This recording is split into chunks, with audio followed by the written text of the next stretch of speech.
مشاهدينا الكرام مرحبا بكم. Bienvenue pour ce nouvel épisode de votre émission avec le Maroc depuis Washington. Je suis Adam Early et je suis toujours très heureux de vous retrouver. Jeudi 7 octobre, le roi Mohamed VI a nommé, suite aux élections législatives, un nouveau gouvernement dirigé par Aziz Akhannouch. Des élections à l'issue desquelles le Parti de la Justice et du Développement, au pouvoir depuis 2011, n'a obtenu que 12 sièges contre 125 lors du scrutin précédent. Ce nouvel exécutif, chargé de poursuivre la voie des réformes, est plus jeune et plus diversifié que son prédécesseur islamiste.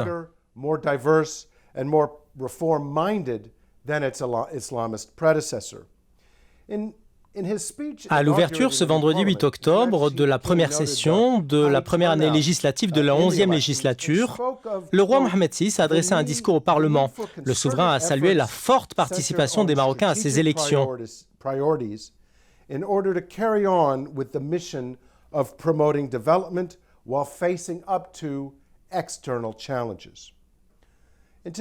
Dans l'épisode d'aujourd'hui, nous reviendrons en détail sur les priorités stratégiques du gouvernement Akhannouch et sur ce qu'on peut en attendre, quels changements apportera ce nouvel exécutif au peuple marocain et à la communauté internationale, et comment mettra-t-il en œuvre le nouveau modèle de développement du Maroc, comment les observateurs étrangers voient-ils ce nouveau gouvernement. Pour débattre de ces questions et faire le point sur ce dossier, j'ai le plaisir d'accueillir deux experts qui sont en fait des amis du Maroc. Notre premier invité est Rachel Alexander, écrivaine et conseillère politique américaine bien connue. Elle est la fondatrice du magazine politique Intellectual Conservative. Elle était auparavant sous-procureur général adjoint pour l'État de l'Arizona.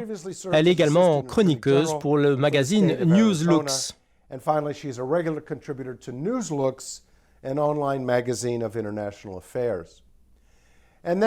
Quant à notre second invité, il s'agit de Jason Isaacson, directeur des politiques à l'American Jewish Committee.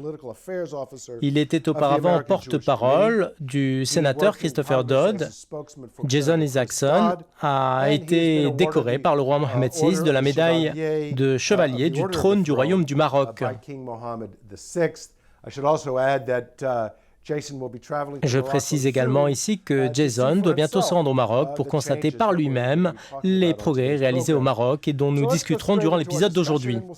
Mais avant d'entamer le débat avec nos deux invités, on commence avec notre chroniqueur Gidi Gordon. Gidi, que pensez-vous du nouveau gouvernement marocain et du discours du roi au Parlement? Pensez-vous que nous sommes face à un nouveau départ?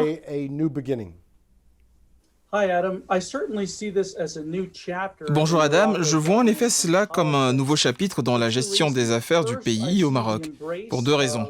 D'abord, l'adhésion populaire aux partis libéraux et une plus grande concentration sur les hommes d'affaires. Cela s'incarnait clairement dans le choix du nouveau chef du gouvernement, Aziz Akhannouch, qui est l'un des hommes d'affaires les plus en vue du pays dans l'industrie du pétrole et du gaz naturel. Je pense que son gouvernement sera le reflet d'un groupe de responsables plus jeunes et plus diversifiés, et je pense qu'ils apporteront plus de progrès au Maroc. Ensuite, je pense qu'il faut voir dans cela un réel rejet des mouvements islamistes en Afrique du Nord. D'ailleurs, le Parti de la Justice et du Développement, au pouvoir depuis 2011, n'a obtenu que 12 sièges contre 125 lors du scrutin précédent. C'est quelque chose dont nous n'avons jamais entendu parler et je pense que cela reflète un rejet décisif de ce parti comme nous l'avons vu en Égypte avec le mouvement des frères musulmans et avec le parti Ennahda en Tunisie. D'ailleurs, je ne pense pas que les partis islamistes au Maroc puissent être comparés à ces partis plus extrémistes car le Maroc est un pays beaucoup plus modéré que l'Égypte et la Tunisie. Alors pour moi, ces deux facteurs sont les plus décisifs. Je pense également que le nouveau gouvernement sera capable d'améliorer beaucoup de choses pour le peuple marocain et il ne se concentrera pas trop sur les politiques des partis. En fait, je crois que l'une des erreurs fatales du PJD est que malgré sa focalisation sur la politique partisane, il n'a pas pu empêcher la promulgation d'une nouvelle loi faisant du français la langue utilisée pour l'enseignement des sciences et des mathématiques dans les écoles. Je pense que beaucoup de Marocains ont estimé que le PJD à un moment était ni efficace ni utile. Par conséquent, les Marocains cherchent une orientation tout à fait différente. Après 10 ans, nous voyons maintenant des partis libéraux à la tête du Parlement et je pense qu'ils collaboreront très bien avec les États-Unis et l'Europe. Il s'agit vraiment du début d'une nouvelle ère au Maroc. Well, thank you for that. Merci JD pour votre intervention. Je me tourne à présent vers notre invitée Rachel Alexander. Rachel, qu'est-ce qui distingue ce nouveau gouvernement de ses prédécesseurs? Well, it's a fascinating, interesting, and very promising development. Il s'agit d'un développement intéressant et très prometteur, car un changement majeur dans la composition des partis au pouvoir a eu lieu environ 10 ans plus tard. Les électeurs marocains ont choisi un parti de jeunes. En regardant vers l'avenir, le peuple marocain voulait aborder des questions telles que la croissance et la technologie, cette dernière qui ne cesse d'évoluer, et c'était vraiment génial de voir autant de jeunes ministres. Cela montre que le peuple marocain, qui a voté pour le RNI, voulait un changement réel et immédiat. En même temps, ce nouveau gouvernement a gardé les ministres qui ont de l'expérience gouvernementale pendant de nombreuses années. Le Maroc lie le présent et le passé par un pont qui assure, il faut le dire, une certaine cohérence. Je pense donc que c'est un résultat, une victoire énorme que le RNI a réalisé pendant les dernières élections. Cela pousse le Maroc à penser plus en avant avec une approche globale, car ils devront collaborer avec le roi et les autres partis du gouvernement. Je pense qu'il s'agit là d'une excellente victoire globale à tout point de vue. I think it's a win-win all around. Dans son discours, le roi Mohamed VI a évoqué les défis extérieurs. Quels sont, selon vous, les plus importants de ces défis? I believe he was referring to the question of the Western Sahara, which is part of Morocco. Je pense qu'il faisait référence à la question du Sahara marocain, mais il y a un front séparatiste, soi-disant Polisario, qui essaie de se séparer du royaume du Maroc par ses liens étroits avec les terroristes. Et l'Algérie finance ce groupe de séparatistes qui cause beaucoup de problèmes. And it's causing a lot of problems because Morocco just wants to get along with its neighbors in peace. Le Maroc veut juste s'entendre avec ses voisins dans la paix et le roi du Maroc tente de tendre la main à l'Algérie, une main que cette dernière ignore. Et je pense qu'il est bien dommage qu'elle essaie de faire pression ainsi sur le Maroc et d'empirer la situation, surtout que les États-Unis ont reconnu la souveraineté pleine et entière du Maroc sur son Sahara. Donc, je ne comprends pas vraiment pourquoi le Front Polisario continue ainsi de causer des problèmes au Maroc. So I don't understand why there's still this all this fighting going on from this Cela me semble un problème facile à résoudre, car vous savez que le Sahara est stable sous la souveraineté marocaine depuis une cinquantaine d'années maintenant. Alors pourquoi en faire un conflit maintenant et causer des problèmes à la population, mais aussi au développement économique du Royaume du Maroc? Il s'agit vraiment d'un différend artificiel. Ok, parlons maintenant des politiques intérieures marocaines. Vous savez que le nouveau gouvernement jouit d'une confortable majorité au niveau des deux chambres du Parlement et aux conseils municipaux. Comment tout cela contribuera-t-il à atteindre les objectifs du nouveau modèle de développement? Je pense qu'il s'agit d'un plan ambitieux qui s'articule autour de 3 axes. Comme vous le savez, le discours royal a fait référence à la préservation de la souveraineté nationale. Le roi veut également, à travers le nouveau modèle de développement, améliorer les performances économiques du Maroc, surtout après les conséquences de la pandémie. Je pense que certains des problèmes sur lesquels s'est penché le roi du Maroc, tels que l'inégalité des richesses et la réforme du système de santé au Maroc, sont des problèmes qui méritaient en effet d'être soulevés. J'aime par ailleurs la manière dont les choses se passent au Maroc avec la nomination d'experts universitaires, d'anciens responsables du gouvernement et de comités consultatifs.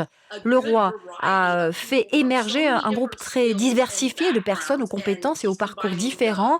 Il a réuni des vétérans qui ont de l'expérience avec des jeunes qui comprennent mieux l'ère d'aujourd'hui, l'ère de la technologie. En fait, il y a longtemps que je n'ai pas été aussi impressionnée et je crois qu'aujourd'hui, avec ce nouveau parti au pouvoir, le Maroc s'en sortira bien pour les 5 prochaines années. Nous l'espérons vraiment tous. Une dernière question pour vous, Rachel. Le nouveau gouvernement marocain compte un nombre important de femmes. Quel regard portez-vous sur ce point? J'aimerais que vous nous apportiez un éclairage. Le Maroc s'est avéré être à l'avant-garde de tout progrès en matière d'égalité des sexes. D'ailleurs, je pense que peu d'Américains savent cela à propos du Maroc. J'ai été personnellement, par exemple, très impressionnée par les progrès réalisés ces dernières années dans ce pays. Plus j'en apprenais à propos du Maroc, plus j'étais convaincue que c'était l'un des pays les plus démocratiques du Moyen-Orient et d'Afrique du Nord. J'ai en effet appris dernièrement que les Juifs, les musulmans et les chrétiens vivaient et travaillaient ensemble et occupent également des postes au gouvernement, tout comme les femmes en témoignent, les 7 femmes aux commandes dans cette nouvelle équipe gouvernementale. Je pense que nous vivons une nouvelle ère au Maroc.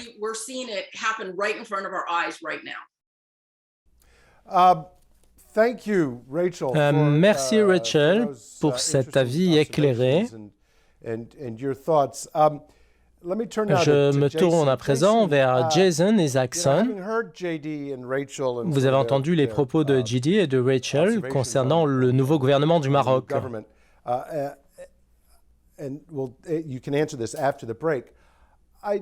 Pour quelqu'un comme vous, qui a visité le Maroc à plusieurs reprises et qui suit de près son actualité, j'aimerais connaître votre avis sur les implications du message que les résultats des dernières élections législatives ont envoyé au monde, notamment à l'Amérique, et comment cette nouvelle donne politique au Maroc est-elle perçue aux États-Unis?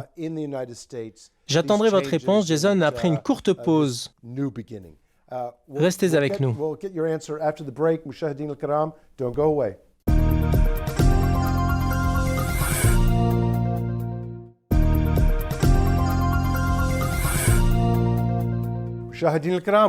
Nous voilà de retour pour la suite de votre émission avec le Maroc depuis Washington. Notre discussion porte aujourd'hui sur le nouveau gouvernement marocain et les prochaines sessions parlementaires. Avant la pause, je demandais à notre invité, Jason Isaacson, quelle lecture il faisait de la nomination du nouveau gouvernement au Maroc et comment celle-ci était perçue dans le monde et en particulier aux États-Unis. Jason, nous vous écoutons. Merci Adam. Poursuivant avec ce que JD a dit en particulier, je pense que ce que nous voyons ici à Washington, c'est un changement majeur qui renouvelle la donne en Afrique du Nord. Mais pour le Maroc, en tant que pays qui a une bonne réputation aux États-Unis, on peut aussi dire que de nombreux Américains ne suivent pas de près la politique marocaine. Mais ce qui les rend dans les gros titres, c'est que le PJD a été lourdement sanctionné et il a été remplacé par un nouveau parti progressiste à la tête d'une coalition gouvernementale dirigée par un homme d'affaires. En fait, Sa Majesté le Roi jouit d'une très bonne réputation aux États-Unis. Pour ceux qui suivent ici à Washington, ils verront le Maroc avancer, ils verront bien qu'il ait rencontré de grandes difficultés pendant la pandémie comme d'autres pays. Mais il s'est largement rétabli et il est en route vers un taux de croissance de 4,5% d'après les chiffres du FMI. Un chiffre qui reflète la croissance de cette année après une contraction l'an dernier. En outre, la vaccination au Maroc atteint des niveaux qui prêtent à l'optimisme, car plus de la moitié de la population du Maroc est entièrement vaccinée, ce qui n'est franchement pas beaucoup plus bas que le pourcentage aux États-Unis. Ainsi, le Maroc va de l'avant et il apparaîtra que les électeurs marocains ont choisi cette voie. Permettez-moi d'évoquer le sujet des prochaines sessions parlementaires dans cette veine. Je dois citer ici un extrait du discours du roi Mohammed VI devant le Parlement. Alors je le cite. « Le modèle de développement offre de vastes champs d'action, tant pour le gouvernement que pour le Parlement, avec toutes ses composantes. Aussi, dans la perspective de mise en œuvre du nouveau modèle de développement, le nouveau gouvernement doit définir les priorités et projets à mettre en chantier au cours de son mandat et mobiliser les ressources nécessaires pour assurer leur financement. Il lui incombe également de parachever les grands projets déjà lancés, au premier rang desquels le chantier de la généralisation de la protection sociale, auquel nous accordons une sollicitude toute particulière. Dans ce cadre, le défi majeur consiste à opérer une véritable mise à niveau du système de santé, conformément aux meilleurs standards et en synergie totale entre secteurs publics et privés. Cette même logique doit guider la mise en œuvre de la réforme des entreprises et établissements publics et présider à la réforme fiscale qu'il convient de conforter avec la plus grande célérité par une nouvelle charte compétitive de l'investissement. » Fin de citation.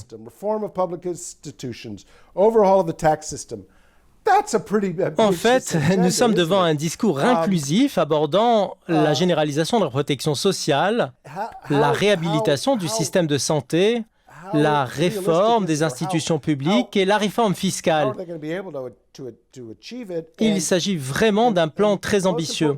Alors comment le concrétiser et à quoi aspirent le roi et l'électeur marocain pour les 2 prochaines années ? Je pense qu'ils ont hâte de voir des progrès. Mais s'ils veulent voir un résultat immédiat de toutes les promesses, ce sera plus que ce qui peut être réalisé. Et je pense que les électeurs marocains comprennent cette évidence. En fait, l'économie va croître cette année comme le Fonds monétaire international l'estime, étant donné que les pluies ont remédié à la sécheresse des 2 dernières années, ce qui signifie une autocroissance du secteur agricole, avec l'aide du gouvernement bien sûr. Les Marocains verront des progrès dans ce secteur, un secteur qui représente quand même 10% de l'économie marocaine. Cela demande des progrès qui trouveront un bon écho et seront reconnus par l'électorat. Sa Majesté le Roi a mis en place un plan très ambitieux. Et ce n'est pas la première fois que le souverain présente un tel plan au Parlement. Nous pouvons nous attendre à plus de progrès que Sa Majesté a mis en place en termes de prestations de santé à 22 millions de Marocains. Ce sont des points intéressants. Vous avez abordé le sujet du développement et du Fonds monétaire international. Je veux ici évoquer le sujet de l'économie. J'ai lu que les observateurs étrangers avaient une vision positive concernant le nouveau gouvernement marocain. Dans cette veine, je cite les propos d'un économiste de renommée mondiale. Je le cite. Les partis politiques qui s'intéressent au monde des affaires reviennent aujourd'hui sur le devant de la scène marocaine, ce qui laisse espérer le retour de la voie des réformes qui a prévalu dans la période 2011-2016. Les attentes ont également augmenté avec l'exclusion des islamistes du pouvoir, alors que les pays du Golfe, les alliés du Maroc, ont clairement affiché leur volonté de relancer les investissements dans le royaume. Fin de citation. Alors, j'aimerais savoir, quelle est l'importance des investissements étrangers pour que le Maroc atteigne ses objectifs économiques et dans quelle mesure contribue-t-il au développement économique marocain? Comme vous l'avez mentionné Adam au début de l'épisode, je serai bientôt au Maroc et j'espère approfondir cette question plus particulièrement. Mais si vous pensez aux investisseurs du Golfe qui ont des capitaux colossaux et qui cherchent à investir dans des pays où ils ont un réel potentiel de croissance, la réponse est alors oui. Ils chercheront à investir au Maroc pour fournir les bases de ce type de croissance, surtout que le potentiel touristique marocain est énorme, même s'il a été affecté négativement pendant la pandémie. De plus, le Maroc constitue un marché à fort potentiel pour le secteur industriel. Le Royaume est leader de l'industrie automobile en Afrique et l'automobile se confirme comme acteur majeur de l'économie marocaine. De ce fait, je pense qu'il y a un grand intérêt à investir au Maroc, notamment avec le plan qui a été élaboré cet été et qui sera mis en œuvre par le nouveau gouvernement avec le fort soutien de Sa Majesté le Roi. J'espère que vous reviendrez bientôt sur ce plateau pour nous faire part de ce que vous avez vu au Maroc.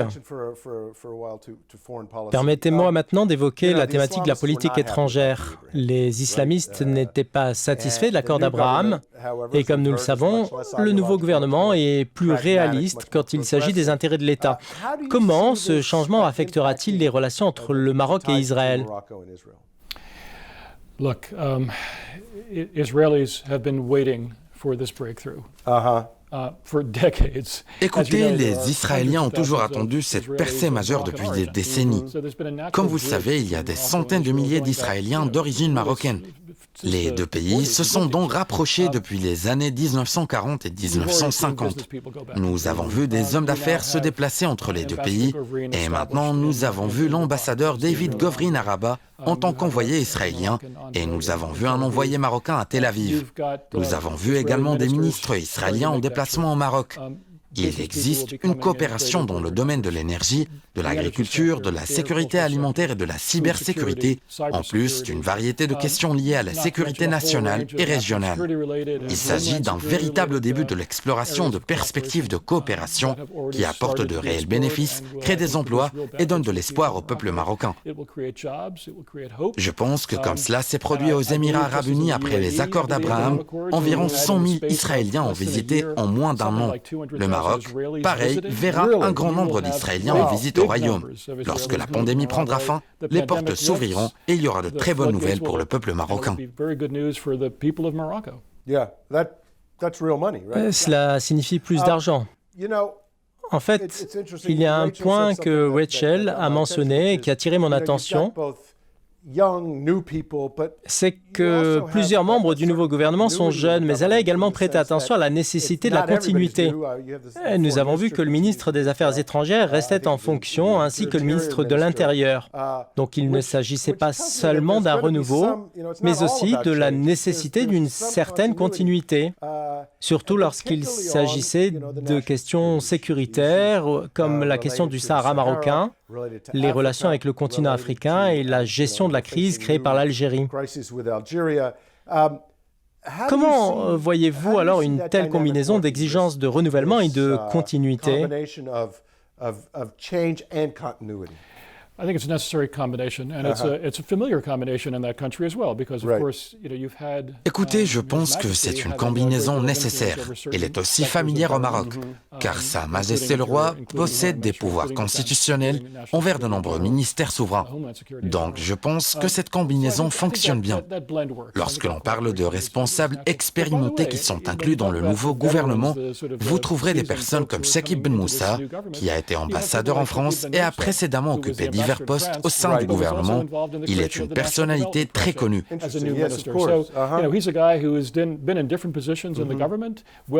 Le chef d'orchestre de la feuille de route du nouveau modèle de développement a trouvé place dans la composition du nouveau gouvernement. Shakib Ben Moussa vient d'être nommé par le roi ministre de l'Éducation, du préscolaire et des sports. C'est pourquoi je me sens très confiant dans les éléments progressistes ainsi que dans les éléments de vaste expérience qui composent le nouveau gouvernement. Seasoned elements that are making up the new cabinet. You know, I mean, listening to all these guests, Je pense, après avoir entendu toutes ces opinions, que le président américain Joe Biden ne pourrait que rêver de voir émerger aux États-Unis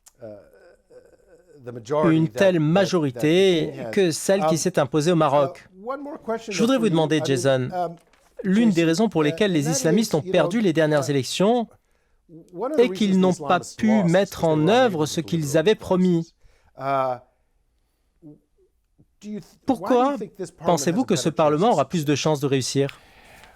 Soyons réalistes et admettons qu'il y a de grands défis auxquels est confronté tout gouvernement au Maroc, car le pays connaît certaines complications, mais le royaume est riche de talents et de ressources naturelles. Le Maroc est plus prospère grâce à la sage conduite de Sa Majesté le roi Mohammed VI.